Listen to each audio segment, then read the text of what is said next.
pleased now to move from a consideration of state-sponsored diplomacy to grassroots citizen diplomacy here in the city of Chicago on a panel entitled Global Public Health, Diplomacy and Democracy.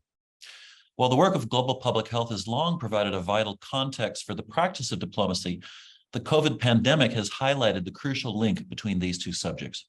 But of course, those who labor in this field have long been engaged in a variety of vital diplomatic endeavors, from the international level all the way to the very local. Our three speakers for this panel are collaborators in a variety of endeavors here in the city of Chicago. They have long worked together on a joint project between DePaul and Rush universities, the Center for Community Health Equity. Co-founded by DePaul and Rush in 2015, the goal of the Center for Community Health Equity is to improve community health outcomes and contribute to the elimination of health inequities in Chicago. On its website, the center offers the following explanation of what informs their remarkable work, and I quote, "There is a 20-year gap in life expectancy between communities in Chicago, with smaller gaps in infant mortality, breast and cervical cancer, and a range of other health outcomes. And while it is true that all communities in the city have experienced some improvement in health in the past few decades, inequities in health remain a striking component of the city's socio-demographic landscape. These inequities are produced by the social determinants of health, including racism, discrimination, and economic inequality. These inequities are the product of an unjust social structure. If we continue to focus on individual behaviors at the expense of community-level factors, the problem will persist. We recognize that it is not enough to only study inequities in health. The center is concerned with action. As reflected in our founding principle, quote, "It is not enough to identify a problem and then do nothing to fix it." We believe in promoting community-engaged inquiry, scholarship, and service. We engage community partners to identify, understand, and respond to public health needs. And we devote effort to teach and learn from various stakeholders, including community leaders, faculty, and students. We advance interdisciplinary research to build community capacity to reduce the link between hardship and health outcomes.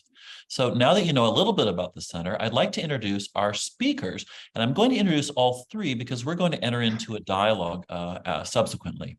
So our first of our three speakers is Raj Shah, MD. He's been a geriatrician at Rush University Medical Center in Chicago for over 20 years. He is a professor in the Department of Family and Preventative Medicine and the Rush Alzheimer's Disease Center. Dr. Shah's academic career interest is the design and conduct of clinical trials for the prevention and treatment of age-related conditions, including, but not limited to, dementia and disability-free survival. He is also the co-director for the Center for Community Health Equity, a collaboration led by Rush and DePaul University, as I just mentioned. Next, John Mazzeo is an associate professor in the Master of Public Health program at DePaul University. His research approaches global health from the position that syndemics drive population health outcomes and that advancing food security is fundamental to achieving gains. His work combines research with practice by engaging with civil society groups and international NGOs on public health interventions and community development. In Haiti, his work with HOPE, Haiti Outreach Projet Espoir, ranges from food systems to cholera prevention. His work in Zimbabwe with CARE International evaluated emergency food programming for households impacted by HIV/AIDS during severe droughts. His work extends to the United States, where he explores food security in Chicago following the COVID-19 pandemic and its connections to urban health equity.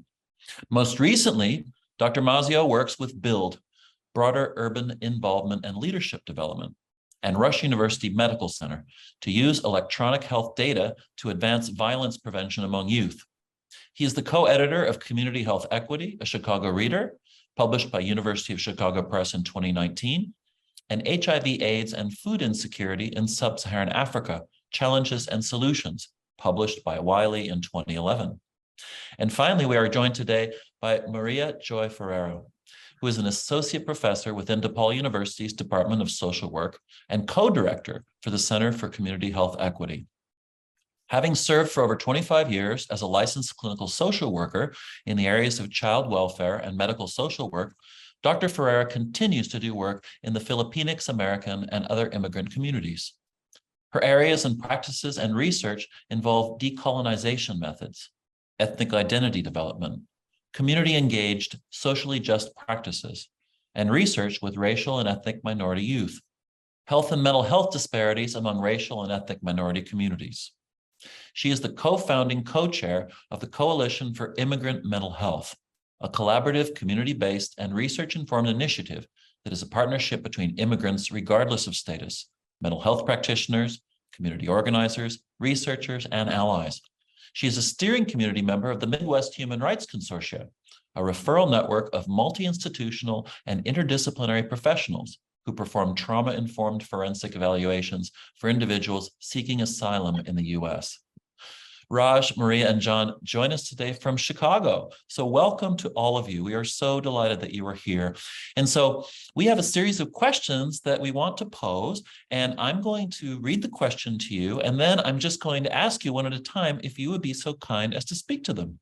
So let's get started with the first one, which is, would you please describe to us the dimensions of your work which involves building bridges across boundaries of difference? And I'm wondering if, John, if you could start us off with that. So as an anthropologist and public health professional, I think that metaphor that you have, the building bridges across boundaries of difference, works really well to describe how I think we can make progress in global health. So I approach this as an anthropologist, and we are concerned about culture. Culture is a worldview, and that idea of culture shapes how people engage with concepts of like development and democracy.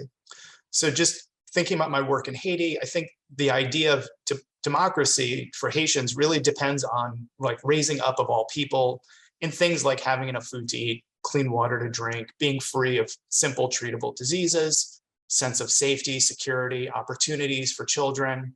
You know, those things I think come parcel with their sense of what democracy is and why it's worth achieving. But at the same time, like when these visions of what democracy and development are also require partnerships with people, organizations, and institutions, some of which are from outside of the community. So in the case of Haiti, this often takes shape in the form of international humanitarian and development assistance. And this is that at that point where that moment of the metaphor of building bridges across boundaries of difference becomes really relevant, because building bridges is all about establishing relationships, partnerships, right? So bridges move, you know, to play with the metaphor, bridges move ideas, things, they connect places, they eliminate isolation, they do lots of things. But good bridge building is about effective cross-cultural communication that aims to serve like mutual understanding and appreciation of each other's perspective. Right. So if you think about a bridge, it spans some obstacles, some gap, a problem. And usually the gap is not well understood. Like we know it's there, but we don't really know its dimensions. A lot of things are hidden or complex. And before breaking ground on any bridge, people need to think about like, well, what is this gap? And what knowledge do we have about it? What do we have to discover? And especially for outsiders working with a community, shared knowledge can be advanced about this gap through immersion, participation, observation, those sorts of things that anthropologists do that I think are valuable for anyone. But, you know, bridges have supports. So I see this as a structure that props them up. These are those partnerships. The span of that bridge, the surface that you move things across really is related to what you're trying to move, and it has to be appropriate for the weight of that project or that idea. But the spans can be changed over time. And then, so anyways, this brings me up to my last point about bridge building and global health. I think, you know, in the context of this conference, it really requires effective diplomacy. So if you think about being able to work across difference for a common mutual goal, for example, like eliminating HIV or improving life expectancy, as a public health professional, the evidence that democracy and development can lead to real progress is compelling. So it is, we know that. For example, like HIV life expectancy in countries experiencing democratic transitions is immediate, it's sustained, it's positive. We also know life expectancy is correlated with living in a liberal democracy. So we know that healthy democracies lead to healthy people, but getting there requires partnership, bridge building, and lots of investment in that process. Thank you so much for getting us started, John. I'm wondering now if we could turn to Maria and ask you to take on this question.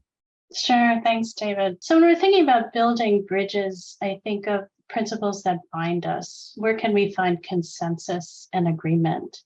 So if democracy is of value to us, then human rights violations are of grave concern. Pursuing social justice must be at the core of our work. So if we're engaging in everyday diplomacy, we also need to grow a critical consciousness of the day-to-day realities of communities that continue to experience violence and oppression. So as a social worker, I often think back to the conversations the United Nations had directly after the Second War, and as they eventually learned of the horrors and atrocities of what we now know as the Holocaust.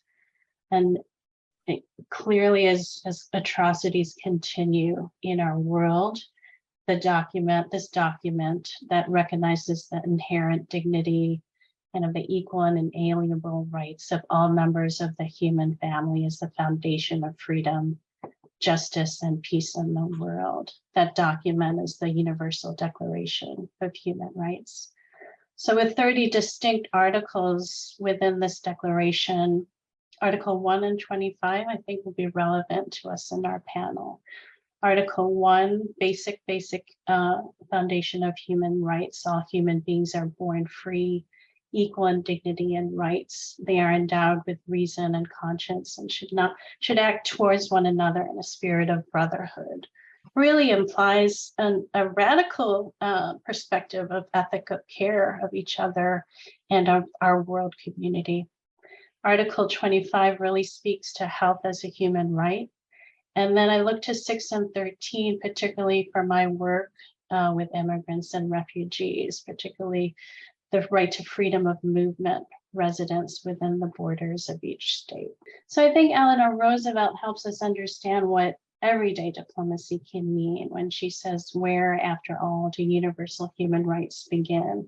In small places close to home, so close and so small that they cannot be seen on any maps of the world.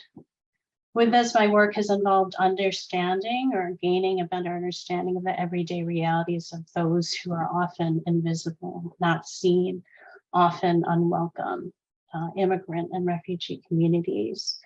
So about 5 years ago, I was part of a remarkable group of practitioners and organizers to build a coalition. And since then, we've had over 600 folks linked in to this effort to provide and promote awareness and access to culturally sensitive mental health services through education, advocacy, and resource sharing. And this has involved interfacing with so many different worlds and arenas and disciplines, but it particularly has intentionally included folks who have been directly impacted by immigration policy and those who have been harmed on a daily level. But the coalition has sustained itself by the everyday diplomacy and building bridges. So I'll stop there. Thank you so much, Maria. Let's turn now to Raj and have you speak. And thank you. And I'm so glad to be on the panel today and with my esteemed colleagues, and just the amount of learning that has come from our broad experiences together, from John talking about the bridges and thinking through the world needs around democracies and diplomacy, to Maria talking about the work on human rights and the foundations of how we take that from a global perspective to a very ultra local perspective, are the things that drive our work in the Center for Community Health Equity, which is at healthequitychicago.com.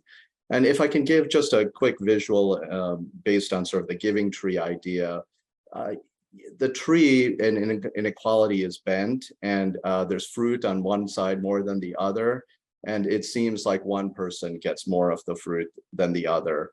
In equality, we try to even it out, but we just give everybody the same ladder, and that prevents us from just sort of being able, for some individuals in our group, even with the same ladder and the height of the ladder, to get to the fruit because of the way the bent tree is.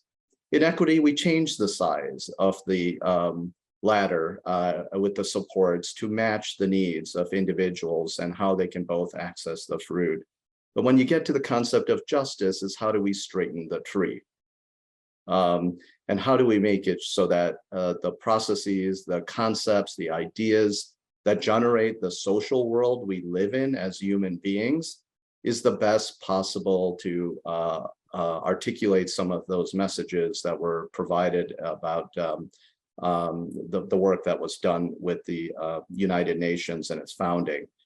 So how we've been approaching it and thinking about it after 2015 is how do we work on changing the deep narratives that go on as we think about the world of health equity.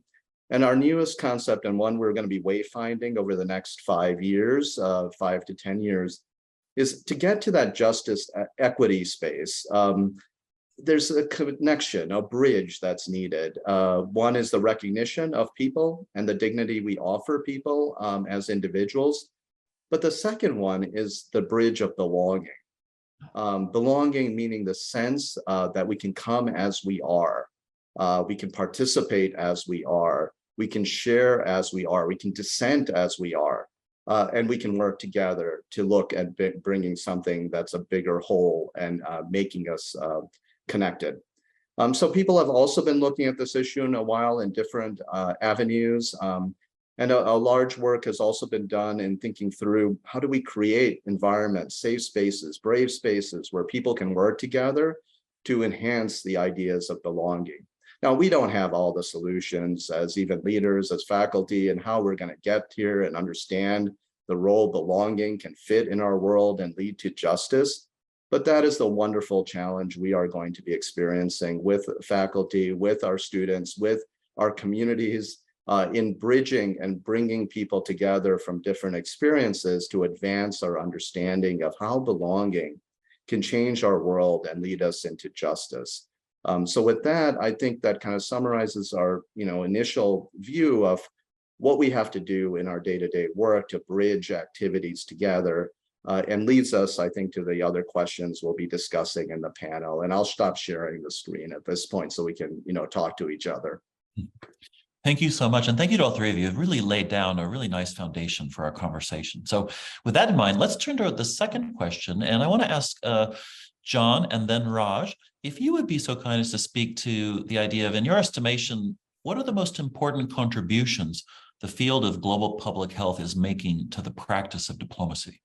And we're going to do a little shift up after we talk, David. So I'm just going to start this one. So just bear with us. Sorry, we didn't put you in the plan here. But we're all about sharing here. Yeah, right. Go ahead, Raj. But I think the key here is when I think about it from a health professional, right, as a physician working as a geriatrician in a health system that is now part of a bigger public health system, I just wanted to give a starting perspective of what this feels like. And for me, I think where the global public health part plays a role is it sort of creates a clearinghouse of concepts and ideas that are fundamental that then help us as a framework to start to evaluate how those things change in our local environments. So, I think in your open remarks, David, one of the things you said about the center is our commitment to the social determinants of health. And when I started exploring this area later in my career, even though I'd seen this in my experience as a physician, I didn't quite have the words because it wasn't something that was trained with us. But one of the key documents that I learned with our initial co-founding director, Fernando De Mayo, sociologist, was this idea of social determinants of health. And I look back and I wanted to read and learn a little bit more. And I wouldn't have gotten sort of the depth of understanding of sort of the models of social determinants of health if the WHO hadn't put out some reports in the mid-2000s where they sort of summarized the field of social determinants of health from a global perspective, brought into the models of what we call now these upstream factors, even decided that social determinants of health is a little bit more downstream to where healthcare is. It's after things called structural determinants of health have played a role. And those structural determinants are our laws, our policies, written and unwritten, that then end up grading people into the haves and have-nots of our society and the access to resource. And then that leads to then the impacts of that grading influencing who gets health care that helps to maintain their health. And it's a complex, dynamic process that a lot of good people brought together by a global public health view of the world were able to identify and start as a frame that now we, even as the Center for Community Health Equity, could take, adapt, advance in our local environments to see what the needs were in Chicago. I think we've also all seen this in COVID-19. If we didn't have the WHO doing some of the work to kind of set, like even to mention this is a pandemic, if they didn't have those rules in place, we wouldn't have activated the systems that need to go on. So it's imperfect. You know, I think global public health always faces the Goldilocks problem. You're always a little bit too early. You're always a little bit too late. You're never right on time. But in the end, if we didn't have those things, we wouldn't have the foundations for us to then work through complex dynamic problems together. So I'll turn it to John to kind of talk through then, you know, the concepts about how, you know, it might fit in sort of the public health arena and public health practitioners. Yeah, thanks, Raj. Yeah, I totally agree. I think the concept of determinants in broadening what global public health is beyond, you know, clinical intervention is extremely important. It gives us a lot of latitude to consider how the work of health and well-being promotion fits into the broader context, which makes a tremendous sense to me. And, you know, I see, so for me, this question really is about like global health operating at different levels. And I totally agree that the World Health Organization is definitely an important one. But I want to kind of pursue this from like how global health work could happen at local levels and thinking about diplomacy. So like the contributions of Constantine and others in opening up this practice of democracy to include what some people call like everyday diplomacy, I think is really important in framing how global public health can be understood here. So everyday diplomacy is really about the ways that people engage with communities, partnerships, everything we've talked about so far to influence decisions about these world affairs. But when I think about world affairs, I understand them to be those big issues like achieving food security, eliminating HIV, addressing COVID, but really take place in very specific local contexts, right? But again, kind of at the broader level, global health diplomacy is a term that's used by World Health as well as Health and Human Services. There's an office for global affairs, and that office covers a wide spectrum of issues, and as well as determinants like Raj was mentioning. And, you know, like I think of that office and how it relates to what we do. It has, you know, several functions: negotiations around health in the face of other interests, establishing governance mechanisms, creating alliances, managing donor stakeholder relations, responding to crisis, improving relations, contributing to peace. Like these are all of kind of the big goals of that office of OGA. But I really think that these functions are not unique to formal diplomats. These are things, this is like what's involved in the everyday work of people working in global health. So it's not just professionally trained public health folks, but it's also like everyday members of the community. So I'm thinking about, you know, working in Haiti and the people who were associated with the hospitals and the civil society groups that were doing this work, you know, then being members of the community and just there. And you know, having that partnership.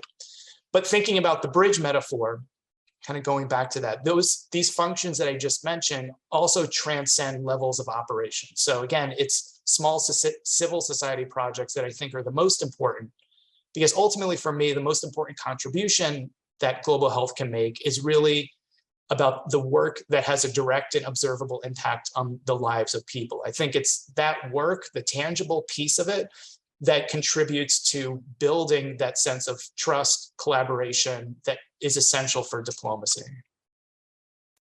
Thank you so much, John. Now, Maria, were you going to speak to this question, or shall we carry on to the next one? No, why don't you go ahead? Okay. All right. So let's go to the next question, which is, how would you guys describe the state of democracy in the context of your work, and its impact on your efforts, and where you would like to see things headed in the future? So, Maria, how about you taking on this question? Yeah, sure. Thanks, David. So Raj reminds me that there's little d and big D, right, in democracy. And I think for immigrants, you know, I think the big D is really impacts the little D's.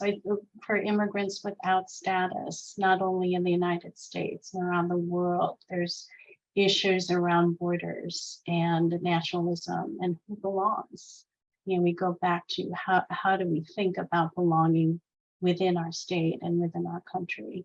So when I work with immigrants here without status, whether they haven't been able to gain asylum or whether they have, they're living within a mixed family, children of immigrants without status, this affects whether or not they receive health care. This affects whether or not they have access to education and resources. And so there is, we talk about citizenship in our everyday practice. How do we explain the stories of immigrants and what they're dealing with on a daily basis and what they don't have access to? And how do we change the structures and change how we think about immigrant communities, and that they're valued, that they should be valued, and that there's a critical need for conditions and structures of belonging that includes who we consider as others, who come from different states and nations. So I think that's a huge part of the work, and I think it is a lot about changing who we think is entitled or deserving of services, of citizenship, of voting rights, and it affects the psyche and the mental health of those where the messaging from the big D is you don't belong and you have no voice here. Well, I think it goes without saying that how we treat immigrants is an incredible barometer as to the degree of our democracy. And so Yeah. with that, I'd like to turn to John. John, how would you take on this question?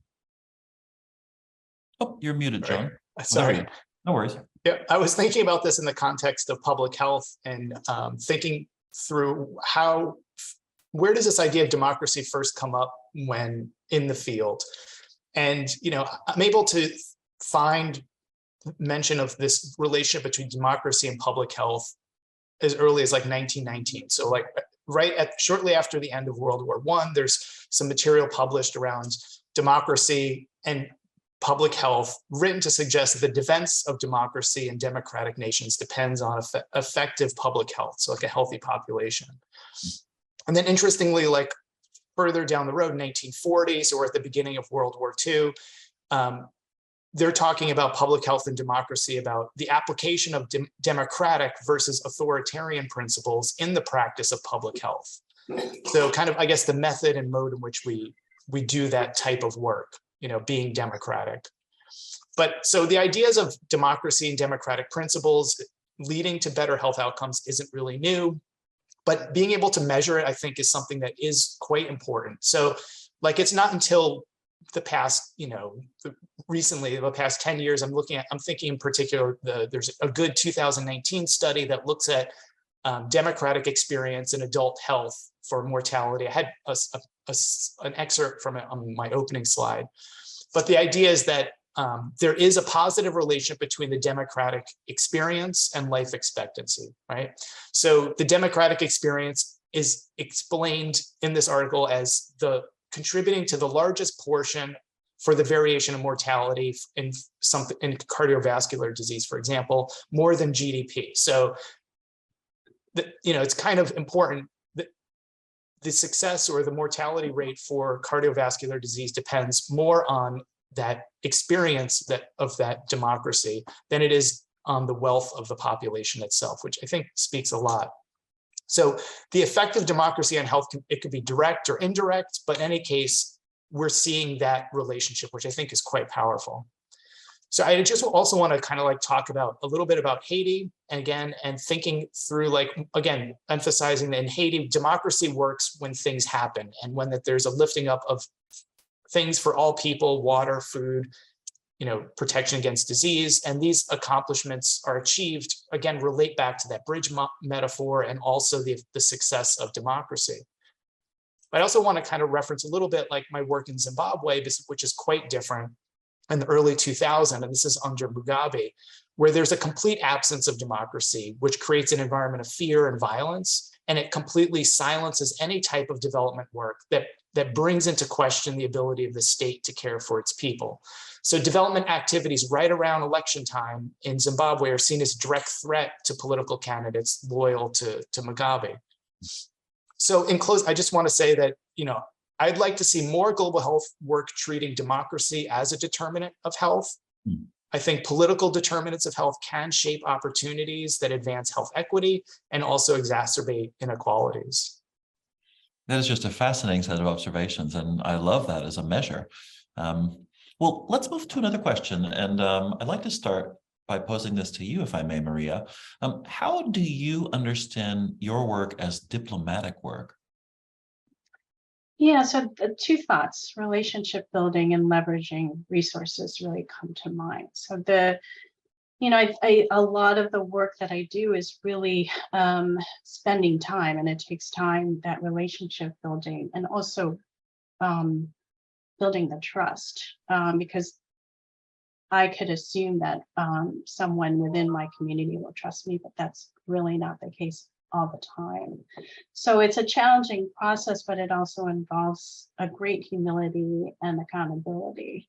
So this idea of how can I do harm? How can I perpetuate harm? And how can I misrepresent? Even though I see myself as part of the community, I'm also an outsider. So understanding where I need to step back and also acknowledge the harm that I may have caused, acknowledge how that I have done it, and also acknowledge what community system structures that I'm part of that perpetuate that harm. In terms of leveraging resources, I understand my position of power and privilege, and being part of a university and institution that has many resources with regard to expertise, skills, financial and spatial support, the talent and skills of many staff and students, and leveraging that for the community to benefit. We've done that with a coalition. So that has been a challenge, but such an important way for building bridges from what is academic, what is institutional and structural, to the ground and community-based organizations. Well, I think it goes without saying that building community and leveraging resources is absolutely central to many practices of diplomacy at every level. So that resonates on so many levels. Raj, how would you handle this question? Yeah, no, I think it builds on some of the humility comments that Maria brought up and how we approach. I think when I thought about this question the first time, I don't really think I would have used the word diplomacy in what I do in my day-to-day experience. It didn't come like my first thought about what I do, right? I'm a human. I'm trying to make this a better world. I'm trying to get people to talk with each other that might have different point of views. I'm trying to help people to think through how they can build something bigger than who they are, for not only them, but for others around them, in their understanding of health and well-being across a lifespan as a geriatrician. But then I think you, David, one of the things you did that was interesting is shared some of the work around everyday diplomacy and some of the thoughts that were happening in the field. And it definitely resonated that, some of these tasks I just mentioned are things that fit in sort of that framework of everyday diplomacy. And that happens a lot because most of us wear multiple hats in what we do. And sometimes we like to label ourselves with the hat that is the easiest to label ourselves. I'm a doctor, I'm a geriatrician. But in reality, we wear all these skill sets, right, that allow us to do those tasks that are just harder to express. If I walked into a patient and said, I'm a diplomat today for your office visit, I'm not sure that would work quite well, right? But in the end, it's exactly what we do, right? As we engage with them, we talk with them, we learn where they're at, we learn how we get through difficult times together, we learn how to deal with dissent. And make it through. I will say one of the other components of this, apart from sort of that everyday use of the word diplomacy and what we do to make it happen, I think in the bigger picture, if I think about politics and sort of the kind of a common definition of politics being how do we make decisions when people can have dissenting views? And we think about democracy as a process to how we make decisions together when we have dissenting views and not everybody can get alignment by giving everybody a share of that voice and discussion. And then I think, what does a diplomat do in a democracy, in a politic?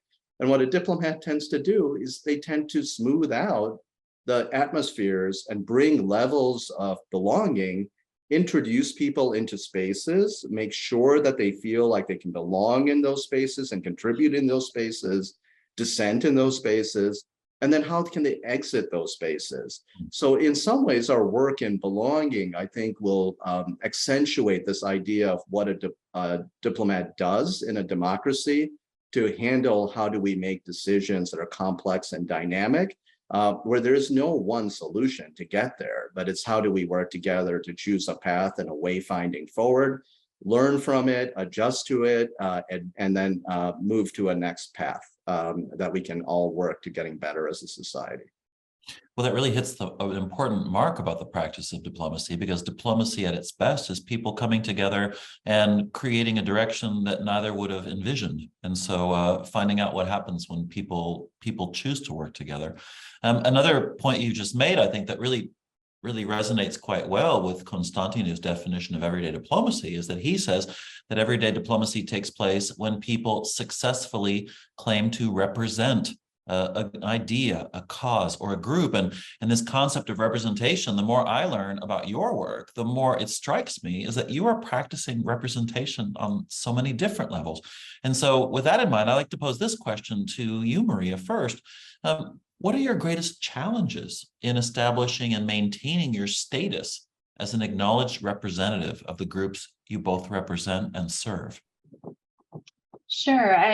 There's a couple of thoughts. One is more broad, and one really speaks to the act of representation. On a broader scale, I think, when there's uneven distribution of resources and access to good health care or good services that help communities and individuals thrive, when there's an uneven distribution, we see this in the context of Chicago. There's territorialism, there's a defense, there's a inclination to self-preserve as institutions, as individuals in our realm, as practitioners, academics, whatever that is. And I do think the challenge of diplomacy within the coalition building efforts that we have, and also advocating for immigrants, is really finding those bridges and working for the greater good, and finding language that transcends a lot of that self-preservation, a lot of that defense, a lot of that,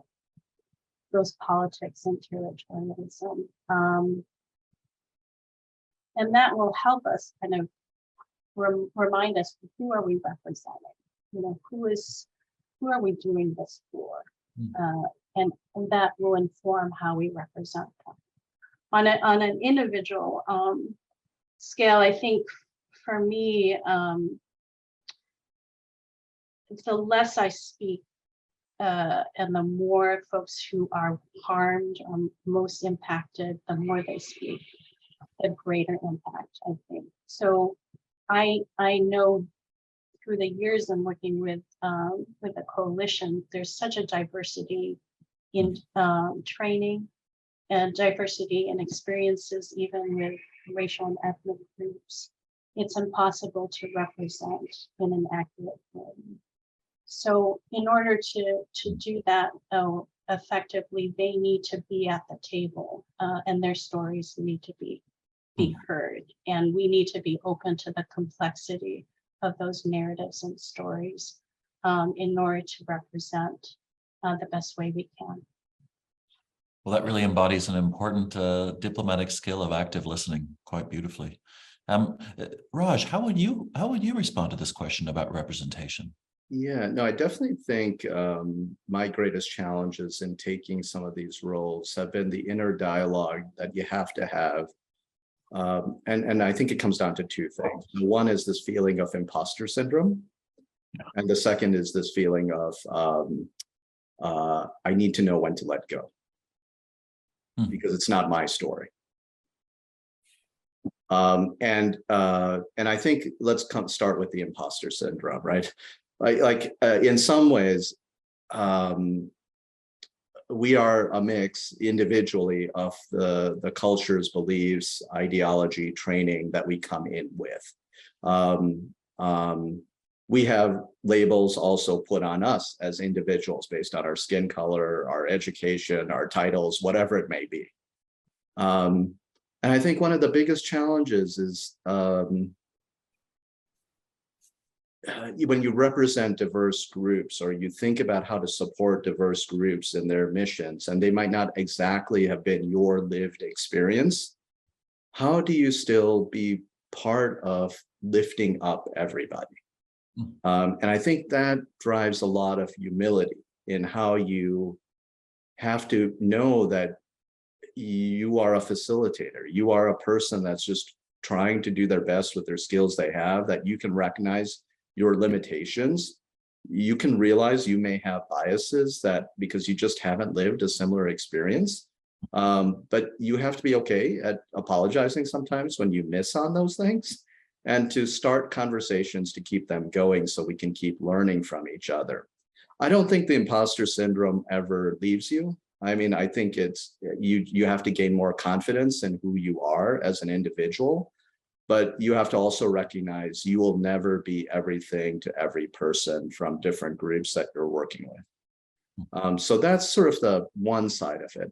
And then the second side is when you take on things such as the Center for Community Health Equity, or take on a concept like belonging, in a journey, and a personal journey, and a journey with others, there comes a point where you realize it's a journey that others have to also take on and move forward, because in the end, I'm just part of a big stream that's working on these issues.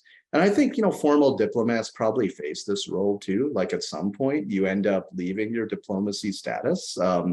And then what are you, right? Was it really that badge that you got that made you the diplomat? Or was it really the person you were and the willingness to kind of be part of the experiences in the moment and time you had, and then also be able to let others take over and share and grow and develop it in their own ways as time goes on.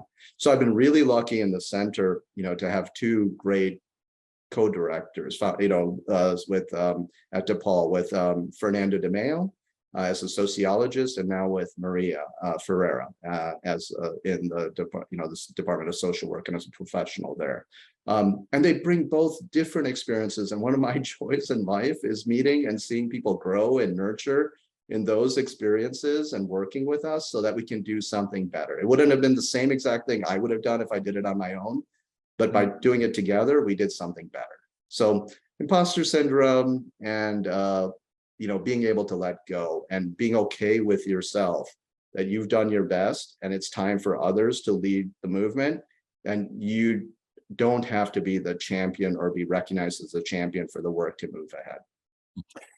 Your point embodies so many fascinating observations, and I think ones that are very central to the successful practice of diplomacy, and foundational to that is unquestionably humility, as you pointed out. How can we possibly be in possession of all of the knowledge and expertise that is required to do this community building and outreach and representation and negotiation and mediation and active listening? And here you are, an MD, talking with the fact that you work with a sociologist named Maria Ferrera. And the fact of the matter is that I'm speaking as an outsider, of course, and please correct me if I'm wrong, but it strikes me that the success of your center would be less in the absence of the fact that you vocationally represent these different disciplines. And this is so central to the idea of transprofessional diplomacy, and you embody that so well. So thank you both for that answer.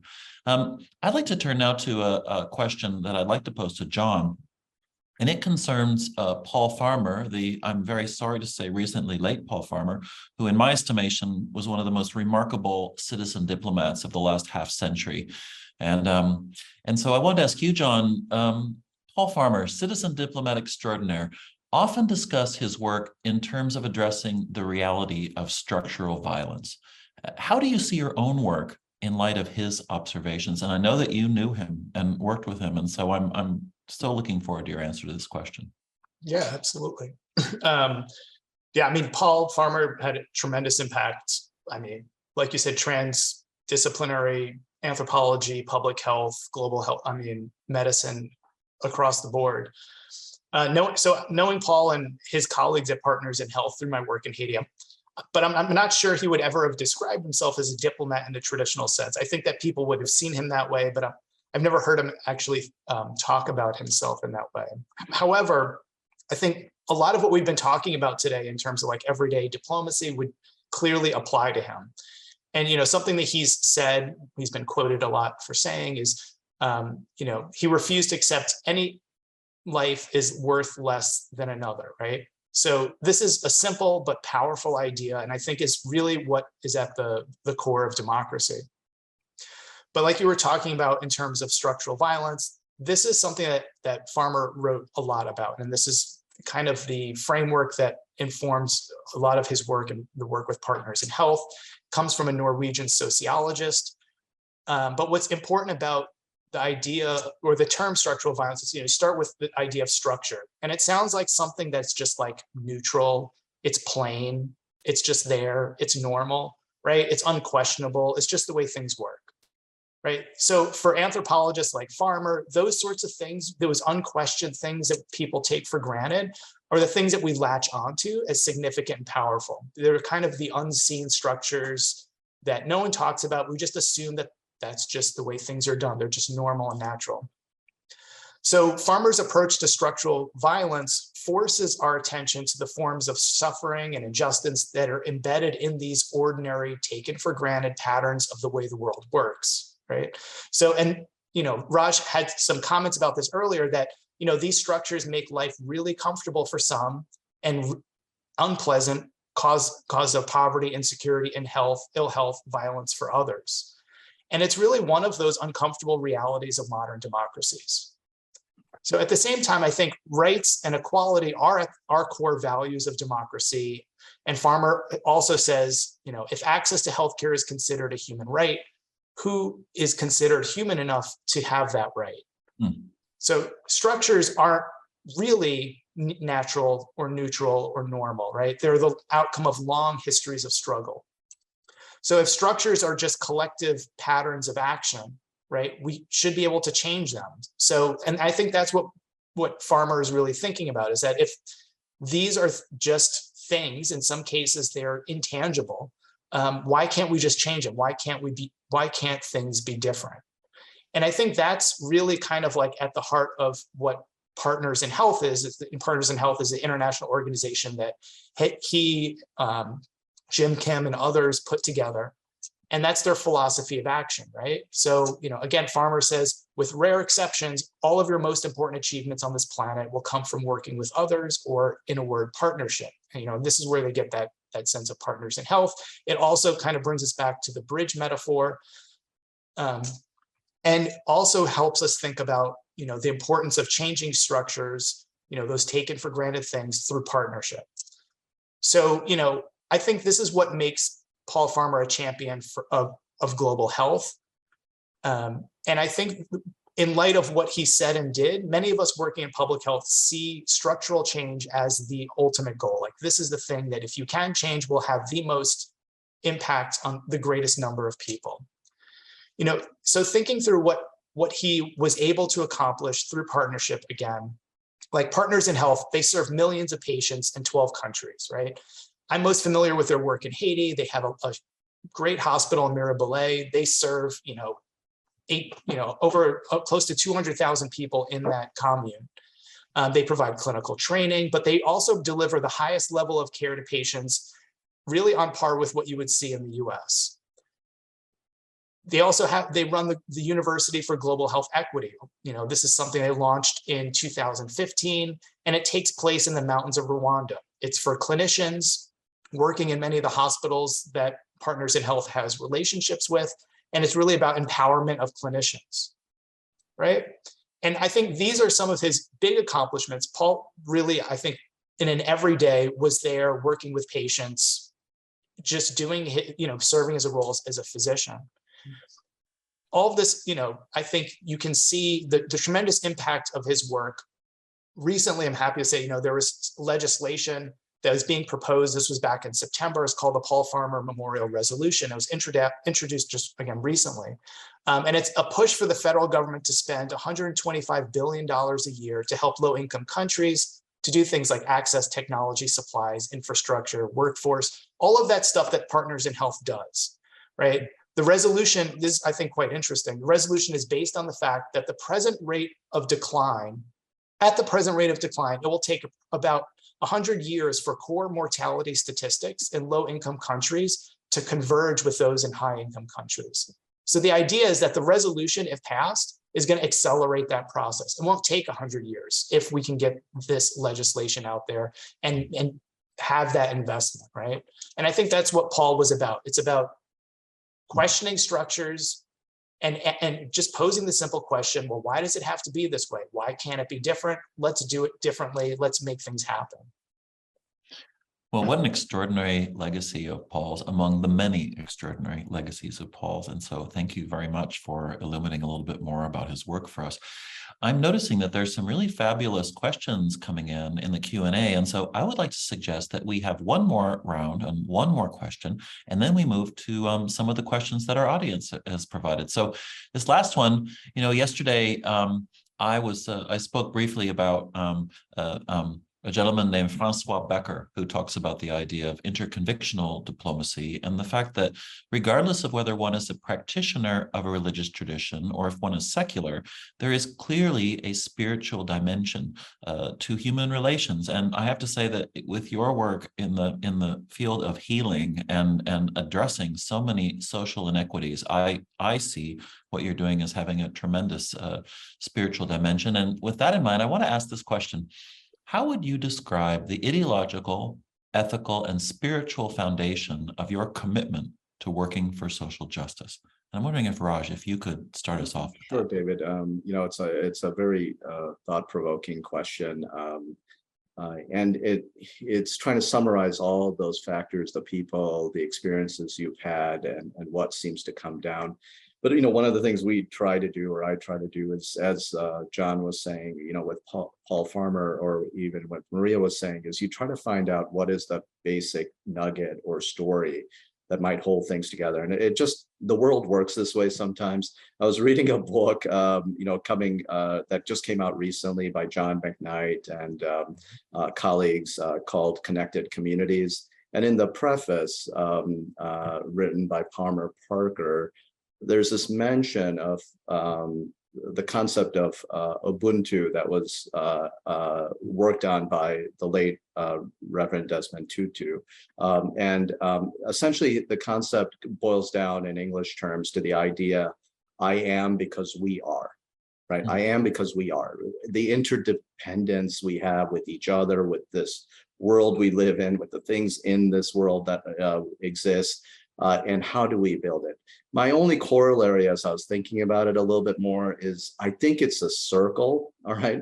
So I am because we are, and we are because I am.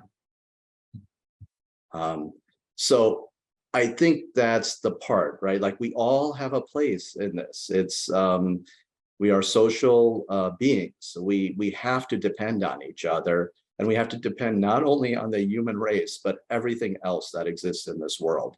And that will be the energy that brings us to better ground to work on those concepts of justice, of that, giving tree analogy of straightening that tree. And how do we get there? Oh, that's beautiful. Well, Maria, would you speak to this question, please? Sure. Thanks, David. Yeah, I think that I just agree with Raj. It's this sense of for whom the bell tolls, any lost life affects us directly, all of us. We're not separated from each other. We're interdependent. I think for me, as a child of immigrants, I think to be human, we have the capacity to have empathy. And I think as a child of immigrants, it's very clear to me that I identify with a lot of the struggles that immigrants experience, that I could easily be in the same place, whether it's beating and tortured in your home country, or wanting to escape, or wanting a better life. My family coming from a developing country where the conditions are so dire, they're trying to survive and thrive. So that really, because I can identify that, I and understand the complexity of community stories and cultural history and cultural and collective memory when there's historical trauma for different groups and populations around the world. This makes me restless constantly. So for me to sit back and not have a role to play diminishes my own sense of myself. So I think that restlessness really drives me in the work. Thank you so much for that. Well, John, I'm wondering if you could round this off, please. Sure. Yeah, I think at DePaul, we have the Vincentian saying what must be done, right? And when I arrived here, that was new to me. And I think thinking about that really has grown tremendously in terms of how I think about the work that I do on a daily basis, right? So given all, everything that I've said today, and, the comments that my colleagues have mentioned, like, for me, like, part of this, putting social justice into practice, and this, I guess, the sense of spiritualism that goes with it, is really about, serving in the role as, an academic, an administrator, and thinking about how do we train students in public health to do health promotion, disease prevention in a way that promotes the principles that we've been talking about all day today, right? So it's about training people, kind of creating that next generation of people that can go out and do things, to make change happen. And I think it's about training them to identify those structures that create violence, how to change those structures, how to build bridges, many of the things that we've talked about. And I think part of this also, for me particularly, is about how to help students to become better at cross-cultural communication. Because again, like, in order to do anything global, you have to have some real tangible sense of what people's worldview is, so that you can build those kind of common points of connection. So I guess for me, like, the spiritualism really is about putting social justice into action. And I see that in, like, looking at that kind of next step, that next generation of people that are going to be doing this work. I think what you've just said sort of calls attention to what is such an important part of the practice of diplomacy, which is becoming culturally literate. And in making a choice to become culturally literate, one has to acknowledge what one does not know, or that one does not know a lot, and it goes back to the humility that Raj talked about. Well, thank you so much for those answers. And if I may, I'd like to turn now to some questions from the audience. And we have a question that comes from Andy Knight, who gave our opening keynote yesterday. Andy is a distinguished professor at the University of Alberta. And he asks, he says, global health diplomacy is something that ought to transcend national boundaries. Yet decisions about people's health are still to a large extent done in national silos. How can global health diplomacy be a success if we continue to operate with that traditional realist paradigm that constrains decisions on critical issues like health to national health bodies? And I'm thinking that why don't we just have everybody speak to this, if you wouldn't mind, starting with Raj, then Maria, and then John. Yeah, no, it's such an important question, right? About boundaries and rule and who gets to identify in our world. And in our current, version of the world, this concept of nationalism, and the nationalism being the boundary of who gets to hold power, derive power, use power, right? In a sanctioned way. And I think what the United Nations decided in many ways was, and even the League of Nations before that, right, was the idea that nationalism has its problems, right? Dealing with complex ideas in the world, you actually have to bring something that's a little bit over that, or brings people together from a nationalist point of view to work in a more global point of view. It's definitely challenging. It becomes, the global health and its decision-making becomes politicized, becomes another source of how national powers can play a role in decision-making or vetoing decisions. But I think, in the longer picture of things, we're better off that it exists, that these mechanisms that were started with the League of Nations concept and with the United Nations have helped us. Now, I want to flip it a little bit more in my perspective, is that I don't think things happen at a national level. It's just another boundary or barrier that we put in to describe what happens. And people can say, well, yeah, you're right. We're a federal system. It happens at the state levels, right? But it doesn't even happen at the state levels, right? We have overlapping districts and boundaries that decide how things go on a local basis. But where things happen is exactly what Maria was saying in that comment by Eleanor Roosevelt. It happens at a level we can't even measure on a map. It happens between you and your neighbor. It happens between the person you're talking with across the street. And that's where it starts happening as far as our decisions on health.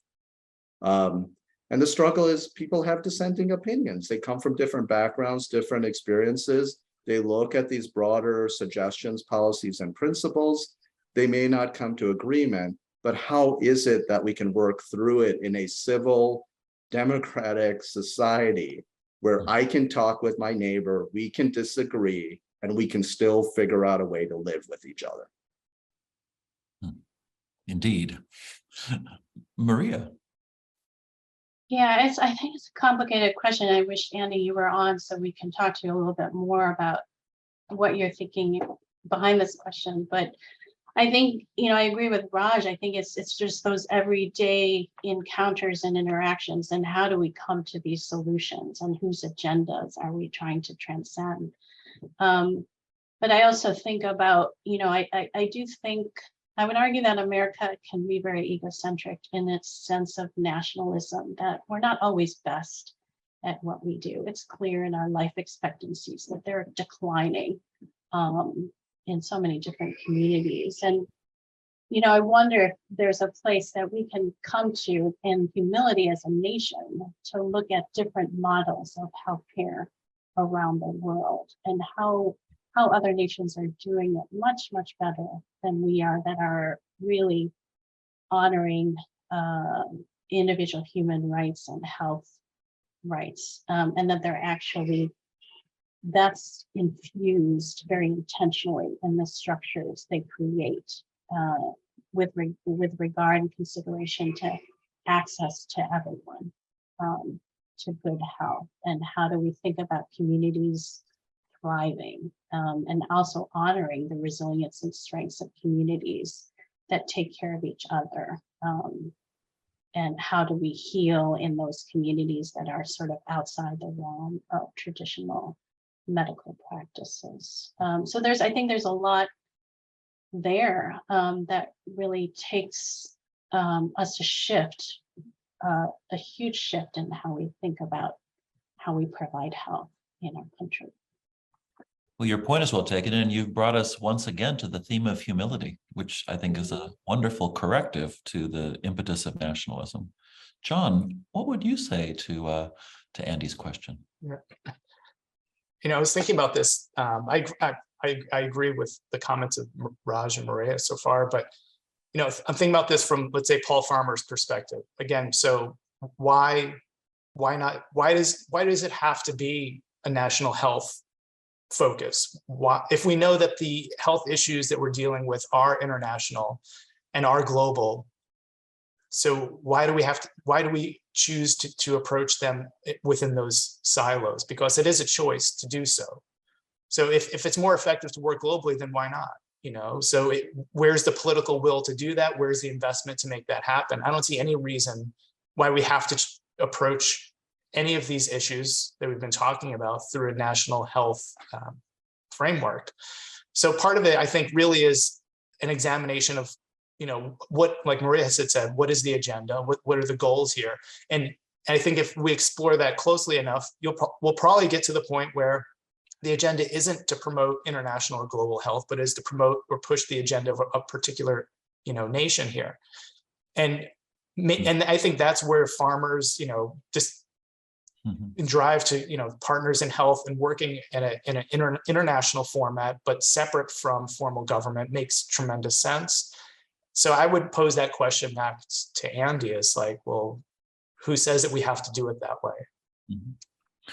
Well, I think it's telling that, you've spoken about Paul Farmer, and it strikes me that he certainly was not limited by this worldview, and looking at his involvement in so many places of the world. I have to say this, many of us watched the COVID pandemic unfold. I think a question for us lay people who don't have the insights that you do is, why didn't the wealthy countries of the world get together and build manufacturing platforms for the very best vaccine and share them? Because it strikes me that every time a new variant comes, which very likely was incubated in a place where somebody did not have access to vaccination, it seems like a daily IQ test that we're flunking as wealthy countries. And I want to believe that we still have an opportunity to make different choices in that regard. And I think that what you're doing is certainly clearly emblematic of different choices that I'm just so inspired by. I'd like to turn to another question that was posed by Ambassador Carmen Lomelin. And Carmen is on the External Advisory Board of the Gray School. She is the former U.S. ambassador to the Organization of American States, and a daughter of Chicago. Some very, very local and global. And her question is, from a cultural perspective, do traditional medical healing impact access to healthcare? Or no, does traditional medicine or traditional healing impact access to healthcare, such as the work of curanderas or shamans?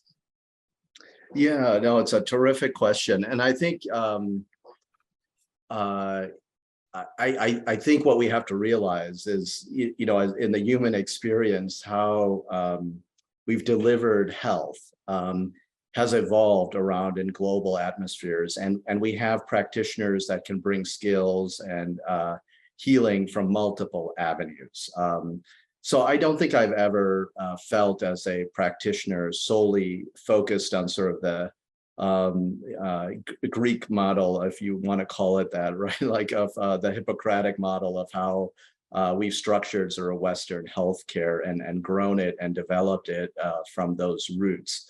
I do think we have a lot to learn. We've learned a lot in the Western tradition, but it's not the only answer. And I think this is why I have to tell students all the time, there's a fundamental difference between disease and illness, right? And it's very hard for people to understand that concept, right? That a disease is something that we kind of view in a biological framework as a pattern of what happens to our cells, our organs, our tissues, that leads to the signs and symptoms of what we experience. An illness is that personal feeling of not feeling well. And so, it is a classic thing as a physician that we learn, and you get by experience of talking with people all the time. I can have two people experiencing the same biological changes that I would call arthritis, maybe like osteoarthritis in an older adult. But the outcomes of those two people, as far as it goes with their illness perspective, could be very, very different. And if I don't pay attention to not only just the biological frameworks that we get in medicine and in modern, Western-based medicine, I miss out on the end goal, which is in the end is to walk with people through a journey to help them to have better health and to have well-being. And if it goes back to sort of the Greek worlds, it's sort of this concept of, I hope I'm pronouncing it right, eudaimonia, right? Like this concept of well-being. And that's like the broader thing that attracts me to medicine and health. And I think we have to be more open to it. Now, should we talk about things? Of course, yes. Like I'm going to give you a medication, and if the curandero uses some treatment that may interact with that medication, we need to both know about that, right? Because we may be influencing somebody's health. But we can build those bridges and build the greater society of well-being and the practitioners that are invested in those spaces. Well, that's certainly another area of diplomacy to explore, is it not? The relationships between Western medicine and traditional medicine. Maria, what would you say to this question? I love the question. I love the question. I love that it's been asked. I think we have a lot to learn outside of Western approaches to health and medicine. I agree with Raj in the sense that we have to think differently about wellness. It has to be whole health. When we think about social determinants of health, it's not only what's happening in the medical encounter in the healthcare clinic or the hospital, it's what's happening in the neighborhoods. And we're talking about belonging. How do people feel a sense of belonging? How do they have a sense of self-worth? Do they have access to resources and care, not only in these traditional sense, but do they have relationships that help them thrive? Do they feel part of the community? And that's all part of how folks can be resilient and how they can heal. And I think we underestimate the resources within communities and what they can do for each other to take care of each other to help them heal. And I think once again, you brought us to that theme of humility. So beautifully. Well, John, I'm wondering if you could have the last word on this question. Sure. Yeah, I've had the opportunity to work with a lot of traditional healers in the different contexts that I Haiti and Zimbabwe as well. And I think for one of the roles that these individuals can play is helping people to make sense of where they're at and why they're sick, how they came to be sick, what the process of healing is going to involve. It's all about making meaning out of things that may potentially random, but people need to kind of develop, integrate the identity of being sick, have it make sense with where they're at, and those individuals can help bring them through those different phases of to recovery, hopefully. So I think from that social, cultural standpoint, these traditional healers speak a lot to religious worldviews. They speak to kind of social identity. So it makes tremendous sense to have them involved in the process as people rely on them and as needed. At the same time, I think people within any particular culture, they vary in terms of how much they value those traditional practices. I think things are across the board. For example, like in Haiti, when you think of clinical providers, they are often associated with those values, again, of democracy, development, the state, all of that stuff being modern. But the traditionalists in Haiti that also offer that sense of rootedness and history. And I think when the two come together, really interesting things happen potentially for patients. So I'm not sure if it's an access to healthcare, but I think it's a quality in terms of the process of healing and, or at least just making sense of where people are at. Well, I'm afraid that where we are at is at the end of our time together, most unfortunately, but I just want to say to all three of you, I want to express my gratitude to you, not only for your appearance at this conversation, but for what you are doing in the city of Chicago. And I'm struck by the fact that you are in so many ways embodying exactly what your mission statement says on your website that I read, is that you are not just talking about these things, you are acting. And so thank you so much for everything that you do, Raj Shah, Maria Ferrera, and John Mazzeo. Thank you so much. And I want to say to everybody in our audience that we are now going to take a 20-minute break, a much deserved one, as you were deprived of a break between our first and second panels. We're going to return at 20 minutes to the hour for another keynote address. This one is I'm so looking forward to it. It's going to be by Wala Al-Boushi, the former Minister of Youth and Sport of Sudan, and she is going to be speaking on the theme of diplomacy and the struggle for democracy in Southern Sudan. So we will see you back at 20 minutes to the hour. Thank you very much. Thank you, everybody. Thank you. Thanks, David. Thanks, everyone.